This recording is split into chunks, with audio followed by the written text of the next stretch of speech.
বিতর্কের নাম শায়ক চক্রবর্তী। পার্ক স্ট্রিটের রেস্তোরাঁয় এক শায়ক গিয়েছিলেন তার বন্ধুদের সঙ্গে। তার অভিযোগ, তিনি নাকি অর্ডার করেছিলেন মাটন স্টেক, আর তার পরিবর্তে তাকে পরিবেশন করা হয় বিফ স্টেক। আর না বুঝেই তা খেয়ে নেন শায়ক। পরে ওয়েটার এক প্লেট মাটন স্টেক এনে রাখলে বোঝা যায় অর্ডারের গন্ডগোল হয়ে গেছে। এরপর এটা নিয়েই কন্টেন্ট বানিয়ে ফেলেন শায়ক। চিৎকার করে প্রশ্ন তোলেন ওয়েটারের ধর্ম নিয়ে। আর এই ঘটনাতেই রীতিমতো উত্তাল নেট দুনিয়া। এবার এই ঘটনা নিয়ে মুখ খুললেন রুদ্রনীল ঘোষ ও ইউটিউবার স্যান্ডি সাহা। তবে স্যান্ডি সাহা শুধু বিফ স্টেকের ঘটনায় সরব হয়েছেন তাই নয়, শায়ক চক্রবর্তীর বিরুদ্ধে যৌন হেনস্থার অভিযোগও তুলেছেন তিনি। ঘটনাটা ঘটেছে, কি বলবে সেক্ষেত্রে দাঁড়িয়ে? খুব স্বাভাবিক ঘটনা, এর মধ্যে তো উত্তেজনার কোনো কিছুই নেই। কিছু লোক উত্তেজনা করেছে। প্রথম হচ্ছে যে আমি যে কোনো জায়গায় খেতে যাই না কেন, আমি যেই হই না কেন, আমি যা অর্ডার দেবো সেই খাবারটা দেওয়া হবে। আর প্রথম কথার জায়গা হচ্ছে যে কিছু লোকজন খুব প্রগতিশীল দেখাতে গিয়ে নিজেদের, কেন ওটা খেয়ে বুঝতে পারেননি কিসের মাংস, এটা খেয়ে বুঝতে পারেননি কিসের মাংস। যারা বলছেন তারা নিশ্চয়ই এই ধরনের মাংসগুলো ছোটবেলা থেকে মা রান্না করে দিয়েছিল, বাড়িতে খেয়েছেন, তাই পরিষ্কার জানেন যে কোনটা কেমন খেতে। প্রথম কথা বলে দেই যে সেটা হচ্ছে যারা তৃণভোজী প্রাণী, অর্থাৎ সেটা গরু হোক, ছাগল হোক বা হরিণ হোক, মানে এই ধরনের প্রাণী যেগুলো রয়েছে তাদের জেনারেলি মাংসের ধরন একটা হয়। শুধুমাত্র মাটনের যে মাংসের ধরন সেখানে ফাইবারগুলো একটু বড় হয়, কারণ প্রাণীটা বড়, তার থেকে বেশি বুঝতে পারা যায় না। আর যে ধরনের প্রিপারেশন তৈরি করা হয় সেখানে পরিষ্কার প্রিপারেশনের টেস্টটাই তৈরি হয়ে যায়। তো যাই হোক না কেন, যাই করুক না কেন, অর্ডার যখন আমি দিয়েছি এবং সেই ক্ষেত্রে সেই খাবারটাই আসা উচিত। এটা খুব নর্মাল কোর্সে যে কোনো জায়গায় যে কোনো মানুষ অর্ডার দিয়ে যদি অন্য খাবার তার কাছে আসে, সেটা কিন্তু রেস্টুরেন্ট কর্তৃপক্ষের এটা ভুল, অন্যায় বা অপরাধ। কারণ আমরা কেউ মাংনা খাচ্ছি না, পয়সা দিয়ে খাচ্ছি এবং ট্যাক্স দিয়ে খাচ্ছি। দ্বিতীয় জায়গা হয়ে গেল এই শায়ক বলে ছেলেটিকে যে আলোচনা হচ্ছে, আমি তাকে খুব একটা বেশি চিনিও না, জানিও না। It's very simple. সেই জায়গাটা হচ্ছে যে একজন হিন্দু, তিনি জেনারেলি কিন্তু গরুর মাংস খান না। প্রগতিশীল বামপন্থীরা তারা হাতি, ইয়েতি, গরু টরু যে কোনো কিছুর মাংস খেতে পারেন, তা দিয়ে আমাদের কোনো আপত্তি নেই। কিন্তু ঘটনা হচ্ছে যে তারা সবাইকে নিজেদের মতো ভেবে ফেলছেন।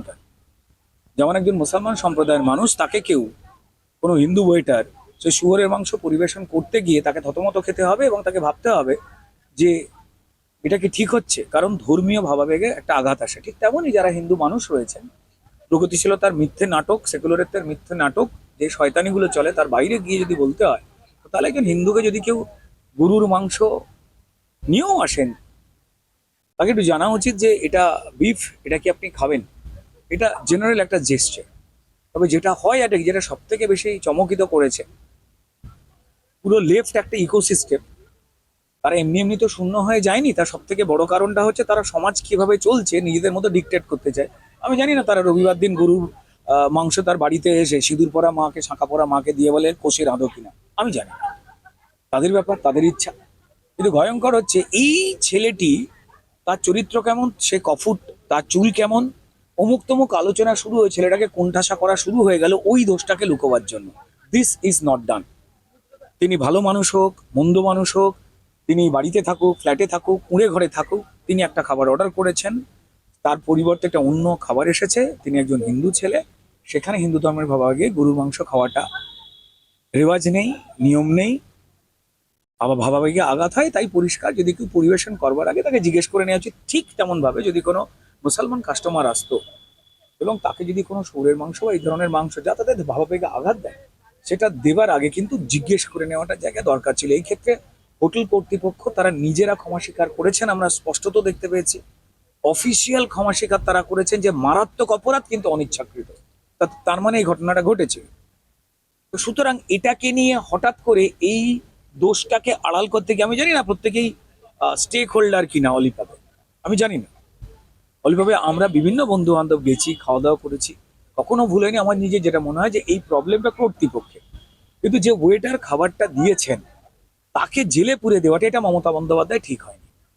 তার কারণটা, এন্ড অফ দ্য ডে আমরা যখনই কোনো জায়গায় কোনো অভিযোগ করতে যাই, সেই অভিযোগ কিন্তু পরিষ্কার থানা নিতে চায় না। আপনি যে কোনো চুরির গল্প বলুন, থানা আপনাকে পরিষ্কার গ্রহণ করবে না, আপনাকে ঘোরাবে যদি না কোনো শাসক দলের যদি না কোনো রেকমেন্ডেশন থাকে, বা যদি ভিডিওতে চারদিকে যদি ছড়িয়ে না যায়, আপনাকে ঘোরানো হবে। সেই জায়গায় একজন অভিযোগ করলেন, সেই জায়গায় একজন গরিব ওয়েটারকে দিনান্দিয়া জেলে ভরে দেওয়া। আমার মনে হয় যে এই ঘটনা লোকাল পার্ক স্ট্রিট থানার পুলিশ কখনো পর্যন্ত নেয়নি। এই ধরনের ঘটনা যা সেন্সিটিভ হতে পারে সেটা ভেবে পরিষ্কার মমতা বন্দ্যোপাধ্যায় যেভাবে বেলডাঙ্গায় পুলিশকে দাঁড় করিয়ে রেখে দিয়ে অবরোধ করান, এবং সাংবাদিক মানে আপনার মতো যারা আমার এই ভিডিও করছেন তারা যখন নিগৃহীত হন তখন পরিষ্কার পুলিশের সাহায্য পেয়ে আমাদের রিপোর্টাররা পান না, সোমা মাইতিদের মতো লোকেরা পান না। তো যাই হোক না কেন, ভুলটা ভুল, এটা অলিভাব স্বীকার করেছেন, ওখানে যারা রয়েছেন স্বীকার করেছেন, বাট এটা অনিচ্ছাকৃত ভুল হয়েছে। কিন্তু আজকে বেরিয়েছে যে এক জায়গায় দেখা যাচ্ছে, সেটা অনেকেই পোস্ট করেছে, Order যে করেছিল। অর্ডার দুটোই করা ছিল order দুটোই হয়েছে। বিফ এবং মাটন pork, এই সরি মাটন এবং beef দুটোই অর্ডার করা হয়েছিল। সেটা নাম লেখা আছে? আপনারা প্রশ্ন করেছেন, আপনারা তো সাংবাদিক। না, সেটা আমি জিজ্ঞেস করছি যে পরিষ্কার নাম লেখা আছে? চার্জশিট হলে আমি বললাম যে নাম লেখা আছে, তো তাহলে মমতা বন্দ্যোপাধ্যায় পুলিশ তড়িঘড়ি এই গরিব ওয়েটারটাকে অ্যারেস্ট করালেন কেন? কেন করালেন তিনি? এটা তো উচিত হয়নি। মুসলমান সম্প্রদায়ের লোকজন আলাদা দল করে তৃণমূলকে ভোট দেবে না বলে এই এত রাগ, এটা ঠিক নয় তো একদম। আর চলুন, 40খানা বিল আমি আপনাকে দিয়ে দেবো বানিয়ে। আমার নিজের মনে হয়েছে যে এই বিষয়টা একদম ধর্মীয় একটা আবেগের জায়গায়। যিনি হিন্দু, তিনি মুসলমান যেমন মানুষেরা তারা শুয়োরের মাংস বা তাদের যেটা ধর্মীয় ভাবাবেগে আঘাত করে সেটাকে অ্যাভয়েড করেন, ঠিক তেমনই একজন হিন্দু, সেই ছেলে ভালো হোক মন্দ হোক, পরিষ্কার তিনি লম্বা হোক বেটে হোক, আমার জানবার দরকার নেই। তিনি একজন হিন্দু, তিনি যে খাবারটা খেতে চাননি পরিষ্কার সেটা দিয়েছেন এবং সরি বলেছেন। যখন ওয়েটার সরি বলছেন, হোটেল কর্তৃপক্ষ সরি বলছেন, তারা বিবৃতি দিয়ে প্রকাশ করছেন, তাহলে এত সন্দেহ শার্লক হোমসের মধ্যে তৈরি করছে কারা? এই প্রশ্নের উত্তর মোহাম্মদ সেলিম দিতে পারবে আমার মনে হয়, মমতা বন্দ্যোপাধ্যায়ের সঙ্গে আলোচনা। দেখো, এই যে সেম ঘটনাটা আমি অনেক ফরেনে ঘুরি, আমার সাথে হয়েছে। আমিও ভুল করে না জেনে খেয়ে ফেলেছি। তা বলে এইটা নিয়ে কন্টেন্ট বানিয়ে আমিও হয়তো পারবো না, আমিও ভুলভাল জিনিস নিয়ে কন্টেন্ট করি। আমি ইন্দোনেশিয়ায় গেছিলাম, ওখানে বুফে ছিল। আমি বলবো না যে এটা অনেকে বলছে যে না বুঝে কি করে গোটাটা খেলে, আমিও না বুঝতে পারিনি, আমিও ভুল করে বিফ খেয়ে ফেলেছিলাম, আমার বন্ধুরাও খেয়ে ফেলেছিল, কেউ বুঝতে পারিনি ওটা স্ম্যাশ ছিল। এবার ওটা আমি ফরেন কান্ট্রি ছিলাম, ইন্দোনেশিয়ায় গেছিলাম, ওখানে ওরা নর্মালি বিফ খায়, ওখানে ওদের যে রিলিজিয়নে বিফ অ্যালাউড আছে। তো সেইখানে আমিও ভুল করে খেয়ে নিয়েছিলাম, তারপরে ওয়েটার এসে আমাকেও সরি বলেছে যে ভুল করে ওটা দিয়ে দেওয়া হয়েছে। আমাদেরও মাথা গরম হয়েছিল, আমিও চাইলে সেই সময় ক্যামেরাটা বার করে হয়তো 10 মিলিয়ন ভিউজ নিয়ে নিতে পারতাম, ভাইরাল হতাম।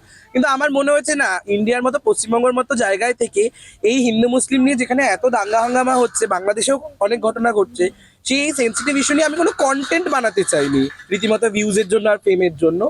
হয়তো সেটাও করেছে, যেহেতু এখন হয়তো হাতে কোনো কাজ নেই, তো সেই জন্য হয়তো করেছে। তো বাট আমার মনে হয় সেটা করা উচিত হয়নি। এবং আমি যদি এতই ভালো হই, এতই আমি মানে কি বলবো সৎ হই, তাহলে আমি সেই জায়গায় যাব না। আমি কোনো অলিভাবের মতো জায়গায় যাব না যেখানে পিওর ভেজ রেস্টুরেন্ট লেখা থাকে বা পিওর যেখানে বিফ সার্ভ, আমি সেখানে যাব। আমি এমনও হয়েছে, ধরো কোনো রেস্টুরেন্টে আমি চিকেনের বদলে আমার দাদা বৌদিতে মাটন দিয়ে দিয়েছি অনেকবার। রেস্টুরেন্টের ভুল হতেই পারে, সেইখানেও হয়তো হয়েছে। যদি এটা ইচ্ছাকৃতভাবে করে সেটা আমি বলবো কখনোই ঠিক না, বাট আমার মনে হয়নি ইচ্ছাকৃতভাবে কোনো রকম ভাবে কেউ এটা করতে চাইবে। আমারও প্রচুর মুসলিম বন্ধু আছে, আমি সব জায়গায় যাই, তারা কখনোই ইচ্ছাকৃত, সুতরাং তারা বেশি সতর্ক থাকে। আমি প্রচুরবার বাংলাদেশে গেছি, সেখানেও আমাকে সবসময় জানে আমার রিলিজিয়নকে আমি কি খাই না সেটা ম্যাটার করেই আমাকে সবকিছু সার্ভ করা। তো ইচ্ছাকৃতভাবে করা হয়েছে সেটা আমি একদমই মানি না। কারণ এতদিন বাদে আমি সেই কথাটাই বলবো, কারণ বললে কেউ বিশ্বাস করতো না। এখন তো আমি যে কোনো একটা পার্টিকুলার নাম বলতেই পারি। এবং তারপরে আমি মনে করেছি ঠিক আছে, যে নেশার ঘোরে করেছে, হয়তো আমি একা স্ট্রং আছে, আমি হয়তো কাটিয়ে উঠতে পারবো, কিন্তু ওই ট্রমাটা আমাকে এখনো হন্ট করে, ও যেইভাবে আমার উপর অত্যাচারটা করেছিল, সেটা আমি তারপরে কতদিন কথা বলতে পারিনি। তো সেইখানে দাঁড়িয়ে তো তারপরে দেখলাম যে এইখানে আর একটা শিশু শিল্পীর প্রতি এই ধরনের মানে একটা, আমি রীতিমতো কি বলবো, চোখ দিয়ে সরি জল বেরোতে পারে, মানে অমানবিক এরকম একটা অত্যাচার করেছে, সেটা দেখেও মানে আমি কি বলবো, মানে এটা ঠিক না। তারপর আমার মনে হয়েছিল যে আমার এখন কথাটা মানে বলা উচিত, আমার প্রতিবাদ করা উচিত, নাহলে তো পরবর্তীকালে আরো অনেক শিশু শিল্পী আমার মতো আরো অনেক অসহায় মানুষদের প্রতি এই অত্যাচার হতে পারে না। তো সেটা যদি আমি এখন প্রতিবাদ না করি, আর মনে হয় খুব দেরি হয়ে যাবে। স্যান্ডিদা, এখন তো একটা যেটা আমরা খবরে দেখছিলাম, এটা দুটোই বিল করা হয়েছিল, মাটন এবং বিফ দুটোই। তাহলে তো পুরো জেনে বুঝে বলবো, যদি অর্ডারে এখানে লেখা থাকে বিফ, কেউ অর্ডারে ভুল করে আসছে, সেটা কখনোই বিলে লেখা হবে না বলে আমার মনে করে।